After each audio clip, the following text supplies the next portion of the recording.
పరిశుద్ధుడువై ఉన్న యేసయ్యా, నీ ఘనమైన ఉన్నతమైన నామమును బట్టి మిమ్మల్ని స్తుతించే కృపను మాకు ఇచ్చినందుకు స్తోత్రాలు. ఇంతవరకు పాటల ద్వారా మీరు మహిమ పొందినారు.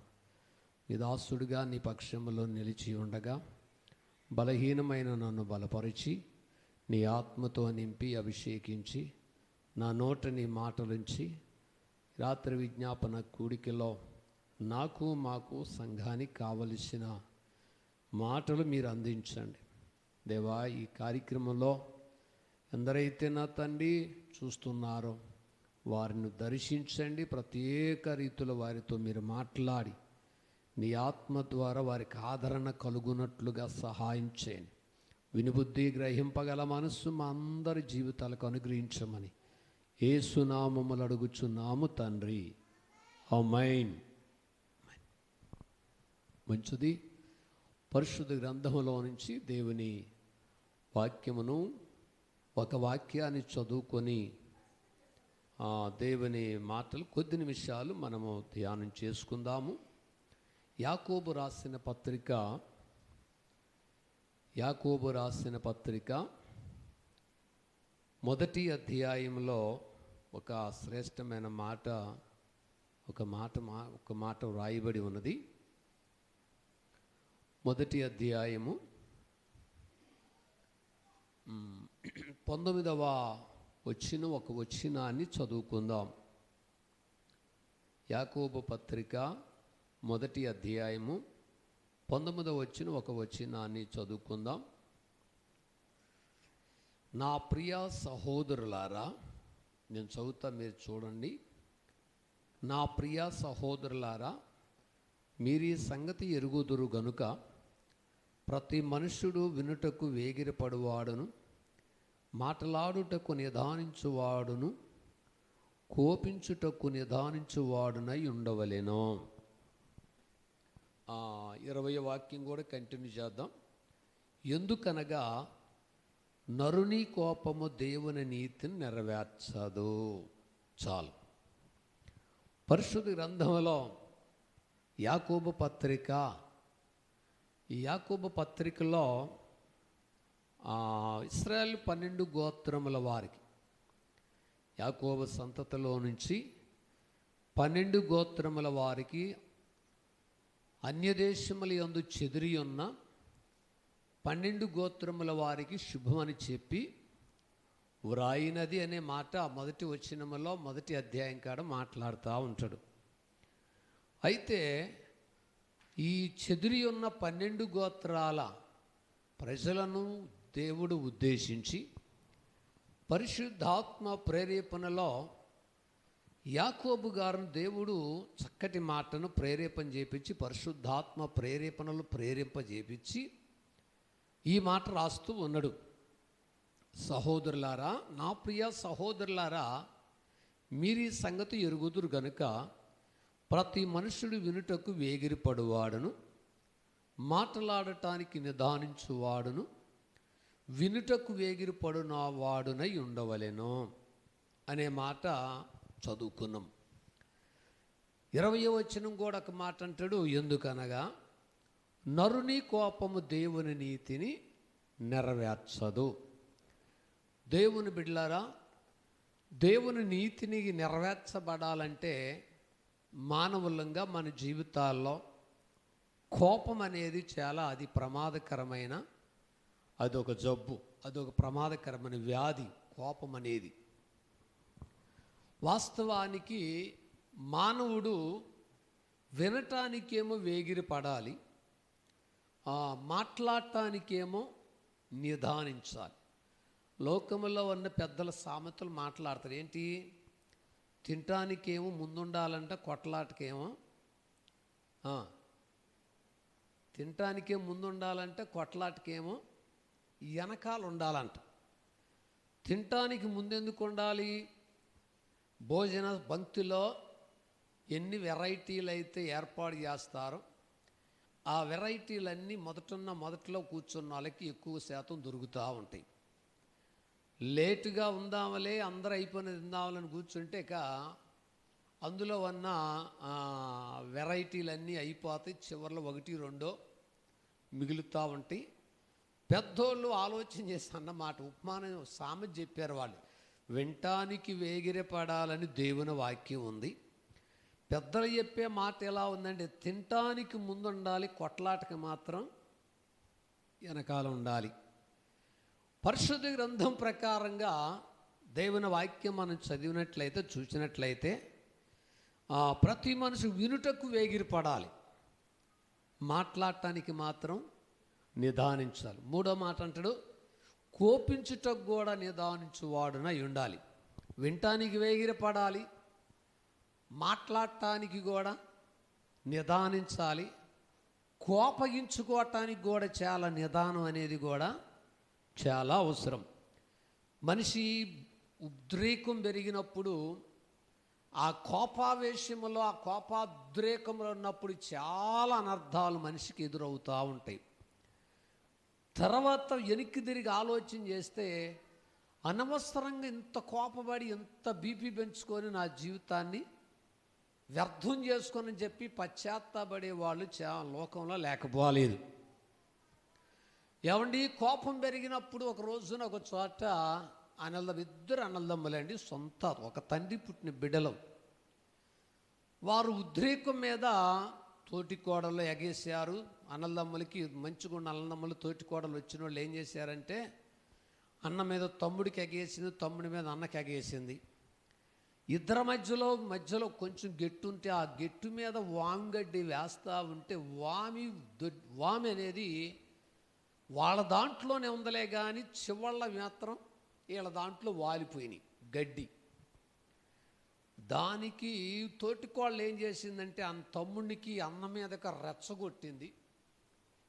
అదే నీ అన్న అయితే అట్టొస్తే గనక నేను ఊకుంటాడని చెప్పి రెచ్చగొట్టేసరికి వీడేం చేసినంటే, అడావుడిగా ఏం చెప్పిన మాటిని పరుగున పరిగెత్తి, ఏంట్రా మరి ఇక్కడ వేసినవేంటి, నీ స్థలం అక్కడ ఉంది కదా, మా స్థలంలో కొంచెం గడ్డి లోనకు వచ్చింది కదా, మరి ఏంటి పరిస్థితి అంటే, అదేముందిరా బాబు, కొన్ని రోజులు అయితే తీసేసేదే కదా, అది గ్యారంటీగా స్థిరంగా ఉండేది కాదు కదా, ఏం కాదంటే ఇప్పుడు అర్జెంట్ తీత్తవా దీవా అని చెప్పి పోటీ పడ్డాడు.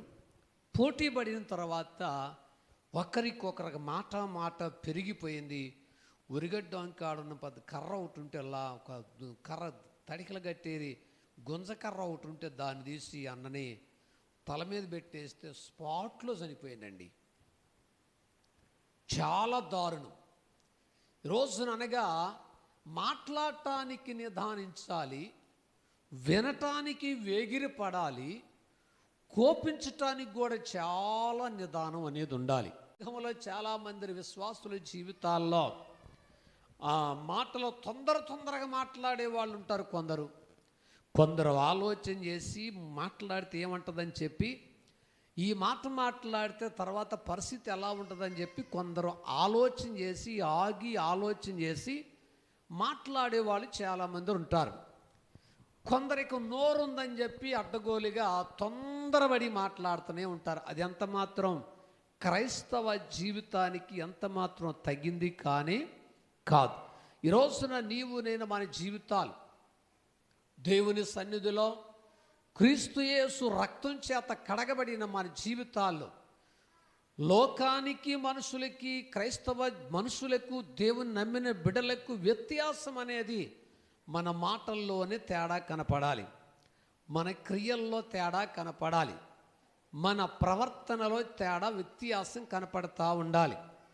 దేవుని బిడ్డలారా, సాతానుగాడి యొక్క ఉద్దేశం అంతా ఏంటంటే రెచ్చగొట్టే పని సాతానుగాడి పని. దేవుని పని ఏంటంటే రెచ్చిపోతున్న మనిషిని రెచ్చిపోయే మనిషిని తగ్గు అనేదేమో దేవుడిచ్చే ఆలోచన. దేవుని స్తోత్రం చెల్లించుదాం. సహించుకో ఓర్చుకనే మాట దైవ సన్నిధిలో నుంచి దేవుడిచ్చి బయలుపరిచిన మాటది. అయితే పరిశుద్ధ గ్రంథంలో దేవుని వాక్యములు అదే యాకోబు పత్రికలో చక్కటి మాట రాయబడి ఉన్నది. 1వ అధ్యాయం 4వ వచనములో చక్కటి మాట రాయబడిన మాట ఏంటంటే, మీరు సంపూర్ణులను అనునాంగులను ఏ విషయంలోనైనా కొదువు లేని వారినై ఉండునట్లు ఓర్పు తన క్రియలను కొనసాగింపనీయుడి. దేవుని స్తోత్రం చెల్లించుదాం. హల్లెలూయా. ఓర్పు కొనసాగించబడాలంటే దేవుని సన్నిధిలో యేసయ్యను పోల్చబడి యేసయ్యకు కలిగిన మనస్సు మనం గనక కలిగి ఉన్నట్లయితే ఖచ్చితంగా ఎలాంటి సమస్య మనకి ఎదురొచ్చినా కూడా ఓర్చుకునే మనస్సు మనకులో దేవుడు పరిశుద్ధాత్ముడు మనకు ఆ తలంపు, ఆ ఆలోచన మనకు అనుగ్రహిస్తూ ఉంటాడు. ఈ రోజున చాలామంది జీవితాల్లో కుటుంబంలో కావచ్చు, వ్యక్తిగతంగా కావచ్చు, ఆర్థికంగా కావచ్చు, ఏ స్థితిలోనైనా కూడా భార్య భర్తల్లో కావచ్చు, అన్నదమ్ముల మధ్యలో కావచ్చు, అక్క చెల్లెల మధ్యలో కావచ్చు.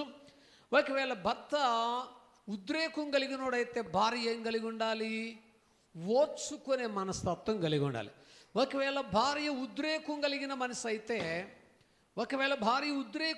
మనిషి అయితే భర్త ఓర్చుకునే మనస్తత్వం కలిగి ఉండాలి. నీ అంతు నేను చూస్తా, నా అంతు నువ్వు చూస్తాం అంటే ఇక దానికాడ ఒకటి పెరిగిపోయి ఏం చేస్తే కుటుంబాలు విచ్చలవిడైపోతూ ఉంటాయి. అయితే దేవుని బిడ్డలారా, ఓర్పు అనేది ఎక్కడి నుంచి వచ్చిందంటే యేసయ్యలో ఓర్పు ఉంది. ఆయన రక్తంలో కడగబడిన మన జీవితాలు ఓర్పు కలిగి ఉంటాం, సహనం కలిగి ఉంటాం, ఆ సహించుకునే మనస్తత్వం కలిగి ఉంటాం. అది దైవ చిత్తం, దైవ నిర్ణయమై ఉంటుంది.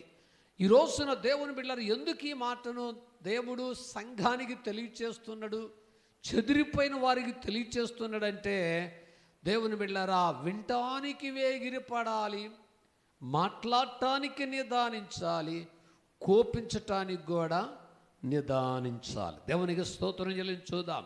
కొందరికి ముక్కు మీదే కోపం, చిన్న మాట అన్నా కూడా కొందరికి వెంటనే విమోషన్ పెరిగిపోతూ ఉంటుంది, రేజ్ అయిపోతూ ఉంటుంది.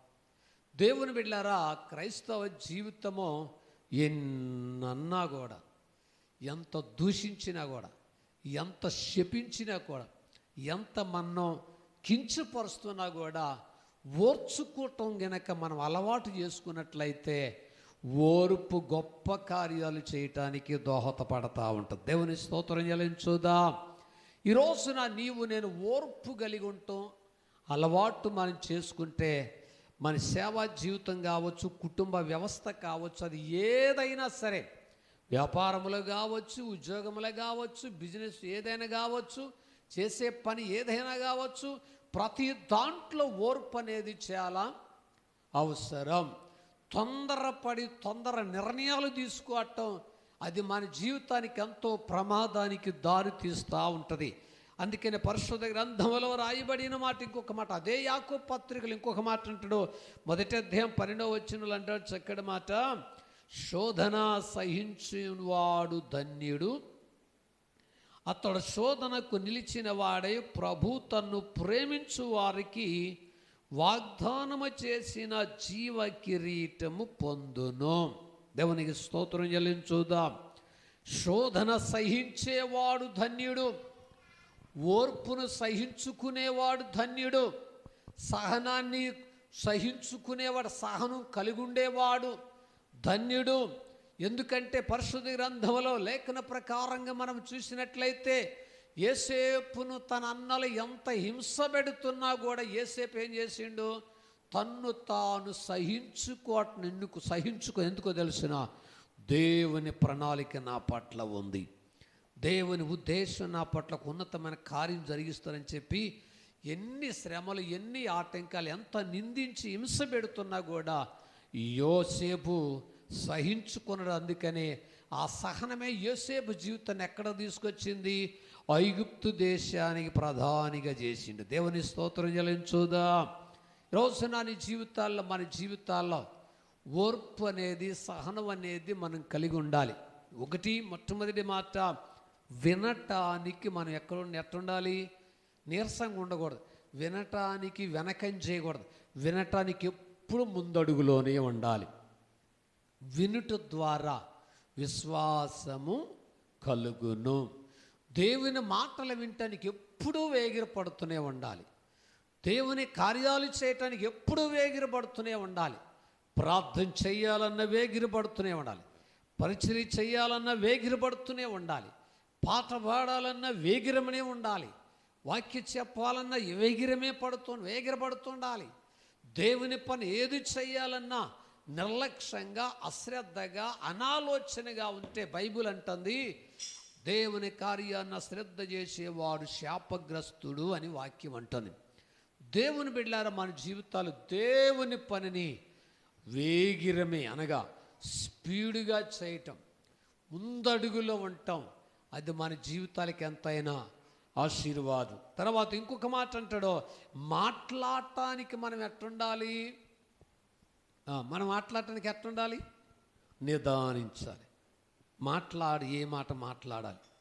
తొందరగా మాట్లాడితే చరిత్ర ఏంటి, విషయం ఏంటి తెలుసుకోకుండా, పూర్తిగా మనం చెప్పే విషయాన్ని కంప్లీట్గా వినకుండా తొందరపడి మాట్లాడినాం అనుకోండి, అందులో ఎన్నో అనర్థాలుగా దారి తీస్తూ ఉంటాయి. ఒకటి, వినటానికి వేగిరపడాలి. 2, మాట్లాడటానికి నిదానించాలి. 3, నిదానించాలి. ఈ లక్షణాలు మనలో ఉండాలి అంటే యేసయ్య రక్తములో కడగబడిన ప్రతి వ్యక్తిలో ఈ లక్షణాలు ఖచ్చితంగా కనపడతాయి. దేవుని ఆత్మచేత నడిపించబడే వ్యక్తిగా నువ్వు ఉన్నట్లయితే దేవుడు తన కార్యాలు చేస్తాడు. దేవునికి స్తోత్రం చెల్లించుదాం. ఈరోజున నీవు నేను మన జీవితాల్లో మొదటిగా వేగిరపడాలి. దేనికి వేగిరపడాలి? దేనికోసం? వినటానికి వేగిరపడాలి, మాట్లాడటానికి నిదానించాలి, కోపించటానికి నిదానించాలి. ఈరోజున నీవు నేను ఈ 3 అనుభవాల్లో మరి మన అనుభవం ఏ విధంగా, ఏ అనుభవంలో? మాట్లాడే విషయంలో నిదానిస్తున్నావా? కోపించే విషయంలో నిదానపడుతున్నావా? వినే విషయంలో ఆసక్తి కలిగి వేగిరి పడుతున్నవా? ఈరోజున మన జీవితాలు ఎలా ఉన్నాయి ఒక్కసారి ఆలోచించేద్దాం. దేవుని బిడ్డలారా, ఒకవేళ ఈ 3 అనుభవాల్లో నీ అనుభవం ఏది? మాట్లాడే విషయంలో స్పీడ్గా ఉంటున్నావా? తర్వాత మాట్లాడే విషయంలో స్పీడ్గా ఉంటున్నావా? తర్వాత కోపించే విషయంలో స్పీడ్గా ఉన్నట్లయితే, దేవా, నేను ఇంతవరకు ఎన్నో సందర్భాలు, ఎన్నో సంవత్సరాలుగా మాట్లాడే విషయంలో స్పీడ్గా మాట్లాడే విషయంలో స్పీడ్గా కోపించే విషయంలో కూడా స్పీడ్గా అయ్యా, ఈ 2 లక్షణాలు వాక్యానికి విరుద్ధమైన కార్యాలు. అయ్యా, వినటానికి నేను వేగిరిపడినట్లు, మాట్లాడటానికి నిదానిస్తాను, వినటానికి వేగిరపడతాను, కోపించటానికి నేను నిదానిస్తానయ్యా. నీకు కలిగిన మంచి మనసు, నీకు కలిగిన మనస్సు నేను కలిగి ఉండాలి. అందుకని హెబ్రీ పత్రికలు చక్కటి మాట, క్రీస్తు యేసునకు కలిగిన ఈ మనస్సును మీరును కలిగియుండుడి అంటాడు. ఫిలిప్పీయులకు రాసిన పత్రిక 2వ అధ్యాయము 5వ వచనం, క్రీస్తు యేసునకు కలిగిన ఈ మనస్సును మీరును కలిగియుండుడి. ఆయన దేవుని స్వరూపము కలిగిన వాడయుండి దేవునితో సమానముగా ఉండుట విడిచిపెట్టకూడని భాగ్యం ఎంచుకొనలేదు, కానీ మనుషుల పోలికగా పుట్టి దాసును స్వరూపమును ధరించుకొని తన్ను తాను రిక్తునిగా కలిగిన మనసు గనక నీలో ఉంటే, శత్రువు అయినబడుతున్న వారు ఎంతమందిని మన ఏమనుకున్నా కూడా రోషం, పౌరుషం, ఉద్రేకం, కోపం అనేది మనలో రగులుతున్నాయి అంటే క్రీస్తు యేసును కలిగిన మనసు మనలో లేదని అర్థం. వాళ్ళు ఎన్నన్నా కూడా, ఎన్ని తిడుతున్నా కూడా కోపం, ఉద్రేకం, రోషం, పౌరుషం హృదయం మండట్లేదంటే దేవుని ఆత్మ నీలో ఉండి ఏం చేస్తుంది? సమాధానపరచడానికి పనిచేస్తూ ఉంటుంది. దేవుని స్తోత్రం చెల్లించుదాం. రోజున నీవు నేను మన జీవితాలు దేవుని వాక్యానికి విరుద్ధంగా కాకుండా వినటానికి ఎగిరిపడే వారంగా ఉందాం, మాట్లాడట నిదానించే వారంగా ఉందాం, తర్వాత కోపించటానికి నిదానించే వారంగా ఉండి వాక్యానికి విరుద్ధంగా ప్రవర్తించగా వాక్యానికి అనుకూలమైన స్థితిలో మన జీవితాలను కట్టుకొని ప్రభు రాకడ కొరకు అని చిత్తానికి లోబడదాం. ప్రభు రాకడొస్తే ఎత్తబడి వరసలో నువ్వు ఉండాలంటే ఈ 2 లక్షణాలు నీ దగ్గర. 1, మాట్లాడే విషయంలో నిదానంగా ఉండాలి. 2, కోపించే విషయంలో నిదానం లేకపోతే ప్రభు రాకడలో ఎత్తబడటానికి నీకు అవకాశాలు దొరకవు. దేవుని రాజ్యానికి వారసులుగా ఉండాలి. దేవుని వాక్యంలో రాయబడి, నరుని కోపము దేవుని నీతి నెరవేర్చదు. కయ్యూను లాంటి కోపిష్ఠులుగా మనం ఉండవనుకోండి, కయ్యూనులాగా దేశదిమ్మరులైపోతాం. హేబేలు లాంటి దీన మనసు మనం కలిగి ఉండవనుకోండి, దేవుని రాజ్యానికి వారసులం అవుతూ ఆ అనుభవాల్లో మన జీవితాలను కయ్యూను లాంటి స్వభావం కాకుండా ఏ మనసు, తన తమ్ముడు ఏ మనసు కలిగి ఉన్నాడండి? కయ్యూను తమ్ముడు ఎవరు? ఏం పేరండి? కయ్యూను తమ్ముడి పేరేంటి?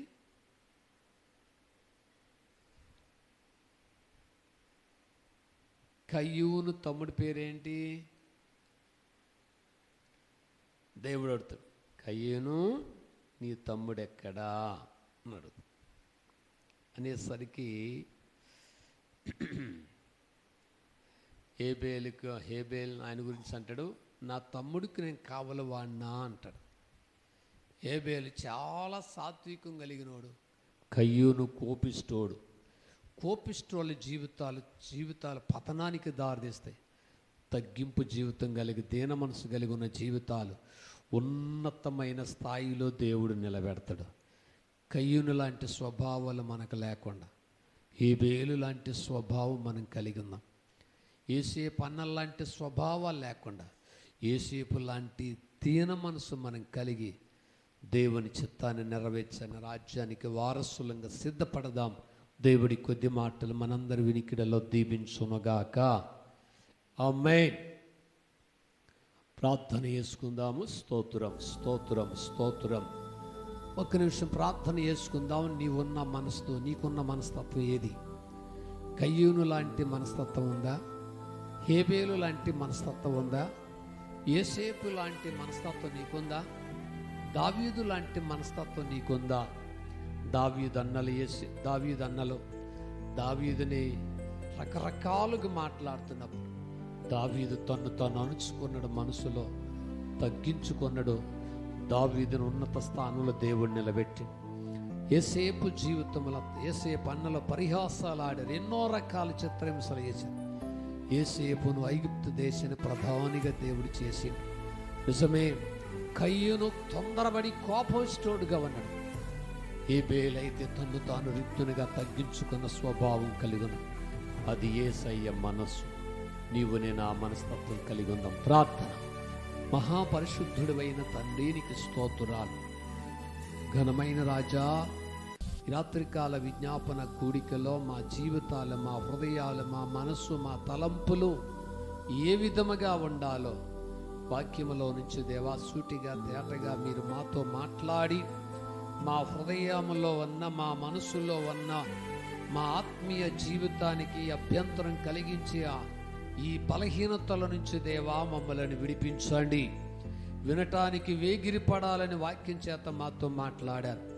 మాట్లాడటానికి నిదానించాలని మాట్లాడారు. కోపించటానికి కూడా నిదానించాలన్నాం. యేసయ్యా, మా జీవితాల్లో ఎన్నో సంవత్సరాలుగా భక్తిలో సాగుతున్నాం, కానీ వినటానికి వేగిరి పట్టలేదయ్యా. మాట్లాడటానికి నిదానిస్తున్నాం, కోపించటానికి కూడా నిదానిస్తున్నాం అయ్యా. కోపించటానికి కూడా తొందరపడుతున్నాం తండ్రి. దయతో మమ్మల్ని క్షమించండి అయ్యా. యోసేపు లాంటి మనసు మాకు కావాలి. దావీదు లాంటి మనస్సు మాకు కావాలి. హేబేలు లాంటి మంచి మనస్సు మేము కలిగి ఉండాలి. ఈరోజు వరకు మా జీవితాల్లో, మా బ్రతుకుల్లో, మా ఆలోచనలు, మా ఉద్దేశాల్లో కయ్యూనులాగా తొందరపడిన కోపిష్ఠులుగా మేము జీవిస్తున్నాం. ఆ శాపగ్రస్తమైన జీవితాల నుంచి మా బ్రతుకులను విడిపించండి అయ్యా. మమ్మల్ని మేము తగ్గించుకొని నీ నామాన్ని ఘనపరచున్నట్లుగా యోసేపు లాంటి మనసు మాకు కావాలి. దావీదు లాంటి మనసు మాకు కావాలి. హేబేలు లాంటి మనస్సు మాకు కావాలి. వాక్యం చేత మాతో మాట్లాడి మమ్మల్ని బలపరిచారు అయ్యా. మాలో గర్వాన్ని విర్రగొట్టండి, అహంకారాన్ని విర్రగొట్టండి, కోపాన్ని విర్రగొట్టండి అయ్యా. తగ్గింపు జీవితం, దీన మనసు మాకు అనుగ్రహించండి. నీ చిత్తాన్ని నెరవేర్చున్నట్లుగా మా జీవితాలను బలపరచండి. ప్రత్యేకంగా ఎందరైతే నాయన ఈ లైవ్లో చూస్తున్నారు తండ్రి, వారిని బలపరచండి, వారిని దీవించండి. వారి కుటుంబ వ్యవస్థలో, వారి జీవితాల్లో ఏదైతే నాయన తొందర నిర్ణయాలు తీసుకొని అనర్థాలకు గురవుతున్నారు వారిని ఒక్కొక్కరు మీరు దర్శించండి. వినటానికి వేగిరపడాలని, మాట్లాడటానికి నిదానించాలని, కోపించటానికి నిదానించాలని వాక్యం చేత ఒక్కొక్కరితో మీరు మాట్లాడి అయ్యా మీ ఆత్మీయ మార్గంలో ఆధ్యాత్మికంగా మేము ఎదుగుతూ మీరు అక్కడ వచ్చినప్పుడు విడవబడకుండా ఎత్తబడి వరసలో నిలబడటానికి కృపనివ్వండి. బలహీనులను బలపరచండి, రోగులైన వారిని బాగు చేయండి, కృంగిన వారిని లేవనెత్తండి. అయ్యా ప్రపంచాన్ని కలవరం పెడుతున్న, దేశాలను కలవరం పెడుతున్న కరోనా వైరస్ యొక్క ప్రభావానికి ఎంతమంది అయితే గురైపోయి ప్రాణాలు కోల్పోతున్నారు. విడవబడిన కుటుంబాలకు మీ ఆదరణ తోడుగా ఉంచండి. భర్తలను కోల్పోయిన వారికయ్యా భర్త లేని లోటు వారి భార్యలకు తీర్చండి అయ్యా. భార్యలను కోల్పోయిన వారి అందరైతే ఉన్నారు, భార్యలు లేని లోటు వారికి తీర్చండి. తల్లిని తండ్రిని కోల్పోయిన బిడ్డలందరూ అయితే ఉన్నారు, తల్లిదండ్రులు లేని లోటు వారికి తీర్చండి అయ్యా. వారిని బలపరచండి. వారి కుటుంబ వ్యవస్థలో తండ్రిగా, తల్లిగా, నాయకులుగా, కాపరిగా, పోషకుడిగా మీరుండి వారిని ఆదరించండి.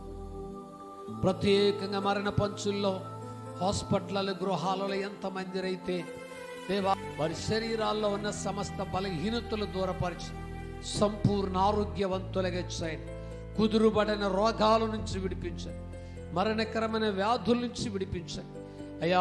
దేశాల్లో పరిపాలన చేస్తున్న నాయకులకు, వారి కుటుంబాలకు నీ కాపుదల ప్రత్యేకంగా నా తండ్రి ప్రతి డిపార్ట్మెంట్లో అయా సైనికులు, నాయకులు, అధికారులు ఎందరో వారు వంతులో ప్రజల క్షేమం కొరకు రయ్యనక పగలనక శ్రమిస్తున్నారు. వారిని ఆదరించండి, వారికి ఆరోగ్యాలు ఇవ్వండి, వారి కుటుంబాలకు నీ కాపుదల ఉంచండి. ప్రత్యేక రీతుల నీ కాపుదల వారికి అనుగ్రహించండి అయ్యా. కృంగిన వారిని లేవనెత్తి బలహీనులను బలపరచండి, అద్భుతములు జరిగించండి. ప్రత్యేకంగా కోపావేశము చేత నుండి ప్రతి హృదయాలను దర్శించి తను తగ్గించుకొని రిక్తునిగా చేసుకొని మీ మనసు కలిగి ఉండటానికి సహాయం చేయండి. కూడొచ్చిన బిడ్డలను దీవించండి, బలపరచండి. ఘనమైన గొప్ప కార్యాలు చేసి మా జీవితాలు, మా కుటుంబాలు అనేక విధాలుగా తొందరగా మాట్లాడటం, తొందర నిర్ణయాలు తీసుకోవడం, తొందరగా కోపించడం ద్వారా ఎన్నోసార్లు మా కుటుంబాలు విచ్ఛిన్నమైపోతాను. దయతో మమ్మల్ని క్షమించండి అయ్యా. జ్ఞానం కలిగి కుటుంబాన్ని కట్టుకునే కృప మా అందరి జీవితాలకు అనుగ్రహించి మీరు మహిమ పొందమని యేసు నామములో అడుగుచున్నాము తండ్రి, ఆమేన్.